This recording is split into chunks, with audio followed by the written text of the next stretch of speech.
Hey y'all, how y'all doing? Hey, I'm just going to shoot a quick little vlog, let you know what's going on right now. Got a phone call a while back, and my family called me, told me there was a funeral, and it was one of my cousins. He gave my first motorcycle ride I ever had, planted a seed in me, and I sure did enjoy all the years that I rode after that.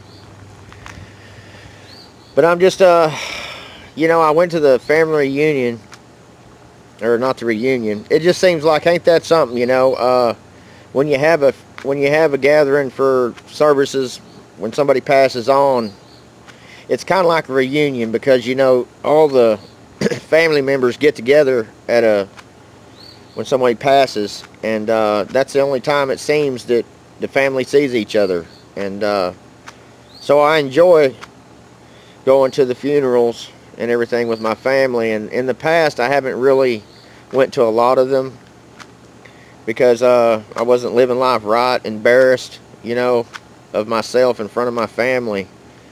But for the first time I went to a reunion or funeral to go be with, wake, whatever you want to call it. For the first time I went to be with my family, and they've watched some of my videos on YouTube, and they know what my channel is about. And for the first time, they gathered with me. They comforted me. They were proud of me. They told me to keep it up. Don't ever quit making videos, because it looks like that's what helps you keep going down the right path in life. You have a lot of followers that give you the strength and the courage to keep moving forward. And I'm here to tell y'all I treasure y'all with all my heart. My videos are slowing down because I've just gone through a lot. I didn't, I don't want to get on here all upset and show that, you know what I'm saying? I just feel uncomfortable doing that. But I can tell you that my family, they think that I'm really for real, this time. In the past, I've just been up and down, like a ping pong ball, when I've had struggle through my life with my addiction. And I no longer feel like the black sheep of the family. I've actually bonded. I made close bonds with people while I was at the wake, I also found that, because I'm the kind of guy that don't like walking up to an open casket. I don't want to remember my loved one.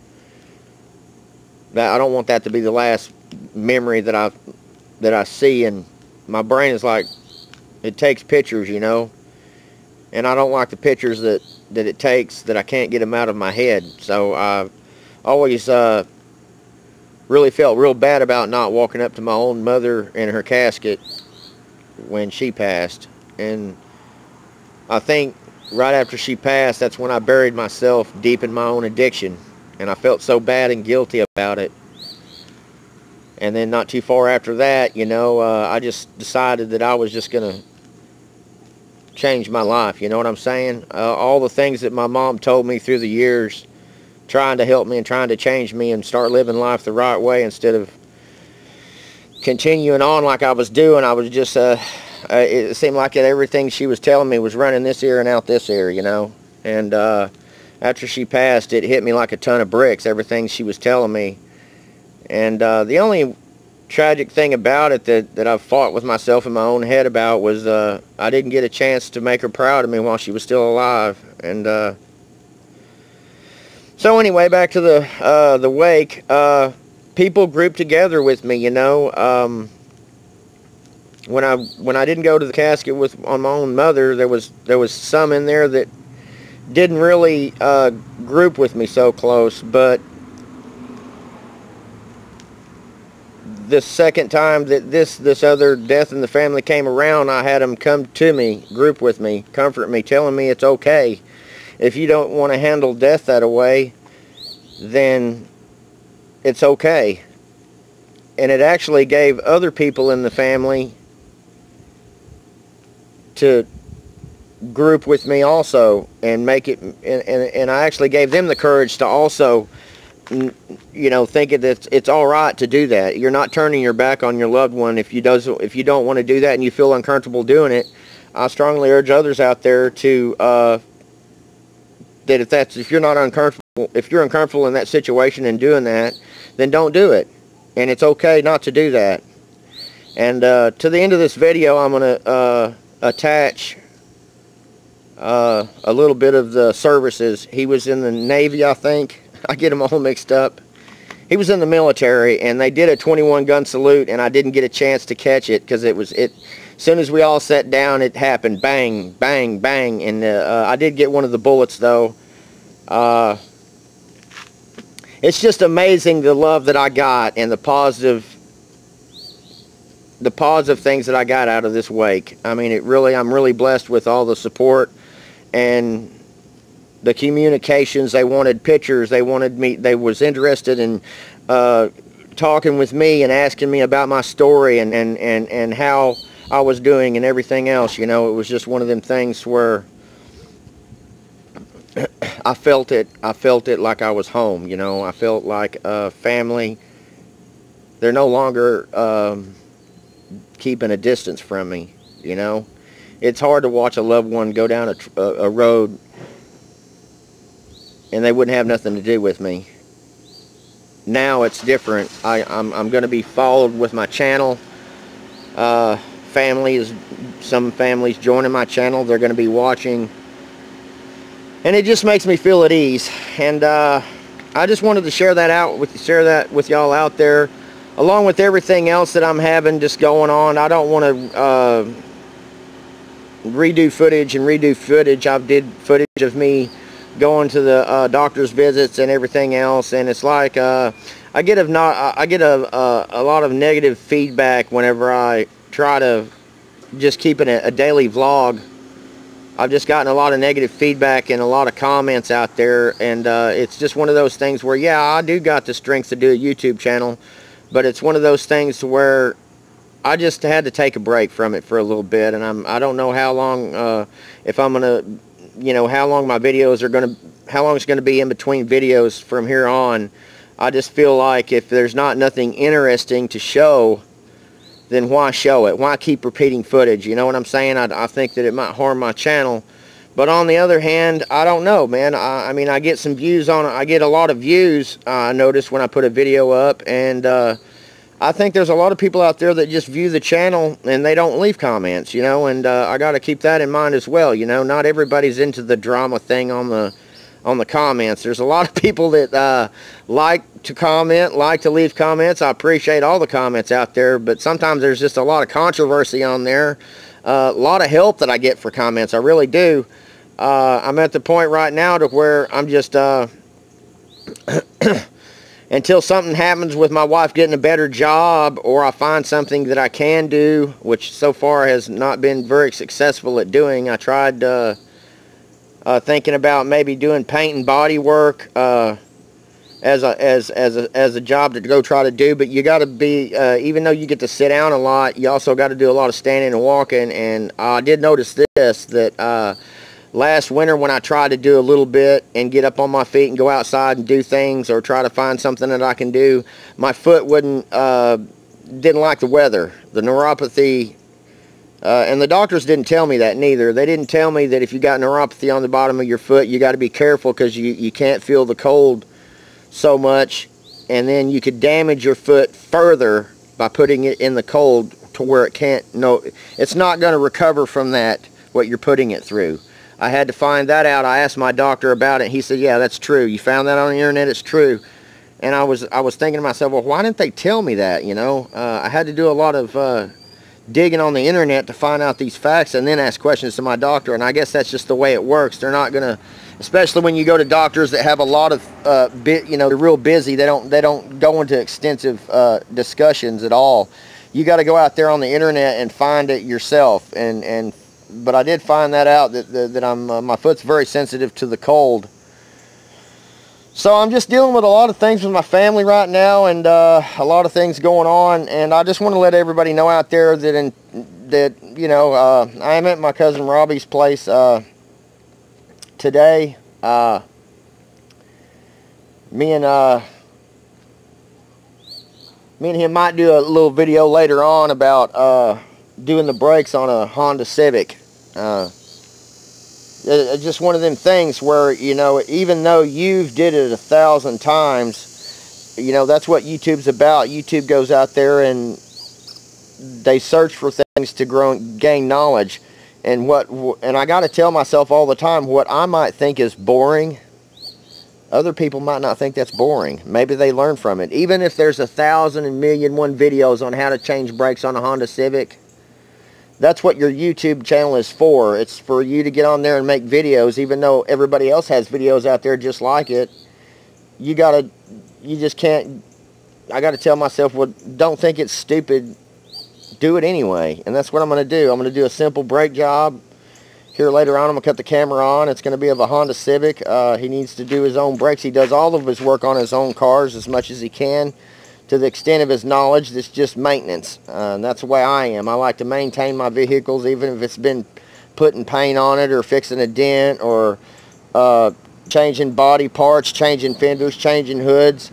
A lot of people, you know, don't have the confidence, and it's really easy, you know.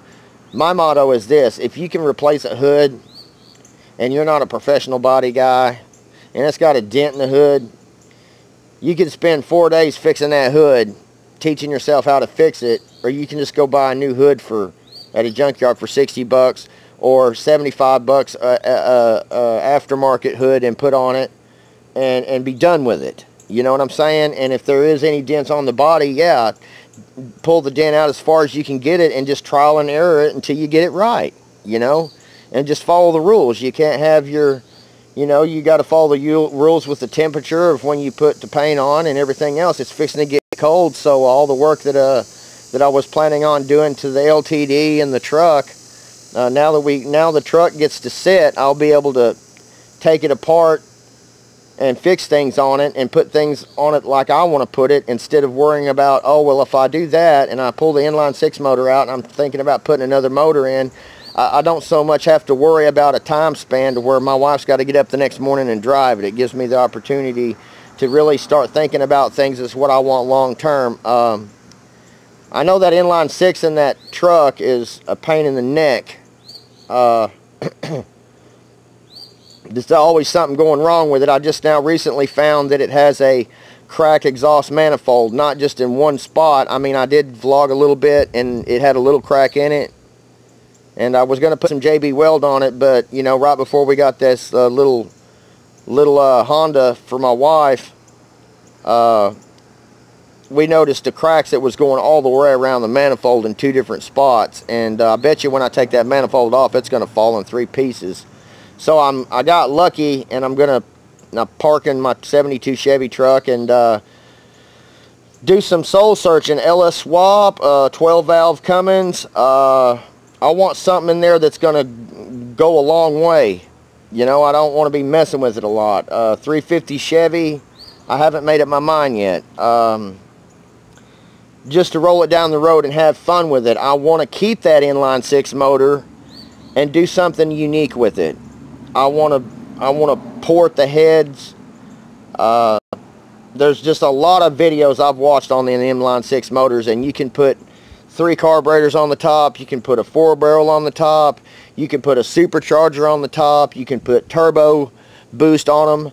I want to do something unique and different in the long run. Whenever I get up in the ages of 80 years old, I want something that I'm just going to be driving to the car shows that's going to be different from most.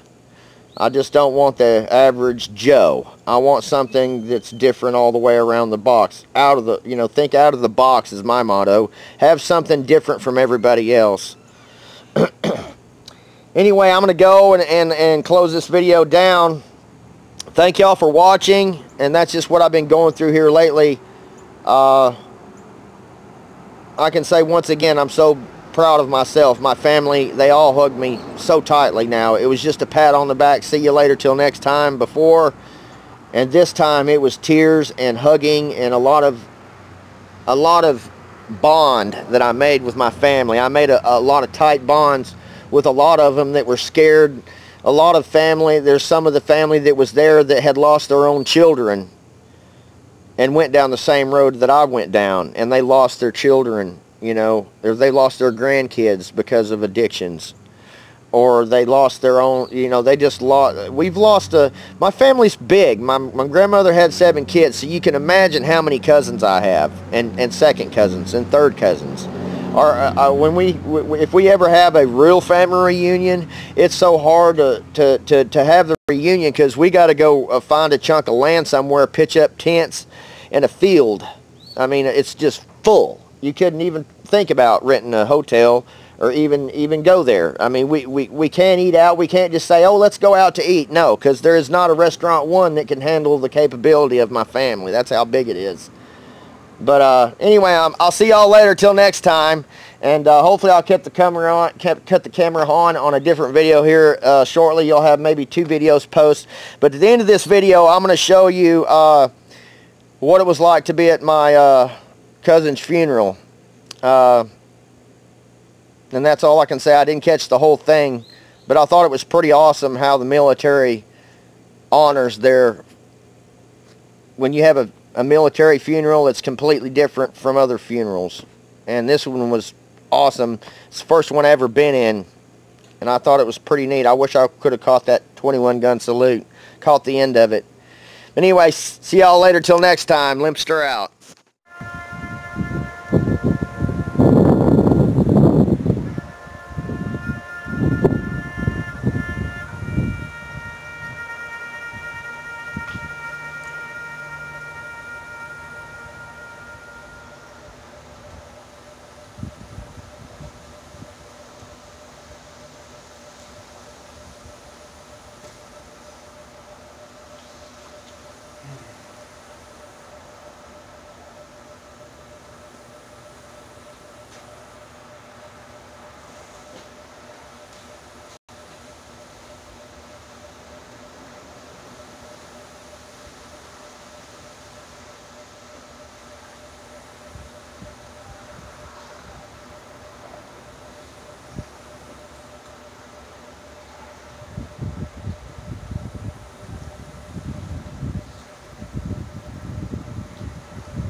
States Navy, and a grateful, grateful nation. Please accept this flag as a symbol of our appreciation for your loved one's honorable and faithful service. May God bless you. May God bless your family and the United States.